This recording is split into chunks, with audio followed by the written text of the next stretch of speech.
會，歡迎嚟到三合會講黃賭毒嘅時間。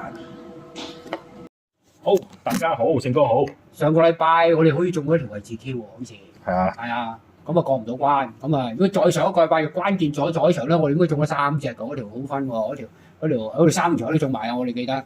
不過我哋冇買晒，不過遲啲咧，我哋諗住咧會擺咗我自己心目中嗰啲馬擺條飛上去，即係意思咁咧就大家參與下咯，可以同埋希望多啲人關注下啦。即係其實我哋啲馬都 OK 嘅，咁啱心水嘅，同埋 AI 嗰邊咧就啲冷門咧，有時你冇心水咧，跟 AI 嗰邊買啲冷門都可以跟下。有時我見到 AI 個冷門真係幾 OK 嘅。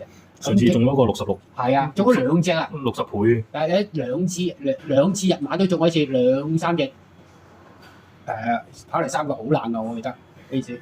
咁咧就聽日我啦，咁啊聽日第2場開始啦，咁就買翻條3.7Q 啦，又係。咁啊第2場開始買翻1號常發財咯，意思跟住膽咧攞翻5號隻冠金期，就係都係新馬嚟㗎，跟住買埋隻11號隻有你有我。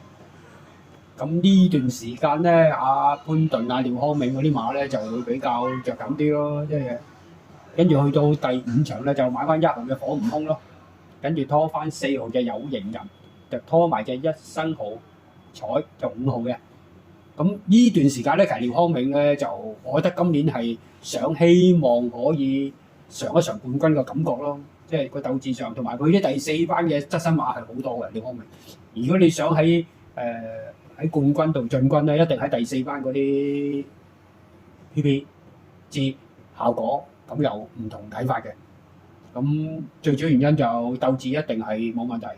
咁跟住第8場就4號做膽，就晒冷做膽咯。拖翻1號隻飲杯，就拖埋隻2號隻標誌星河咯。咁如果冷門嗰啲咧，可以捧翻條位置 Q 咯。係啊，就係咁啦。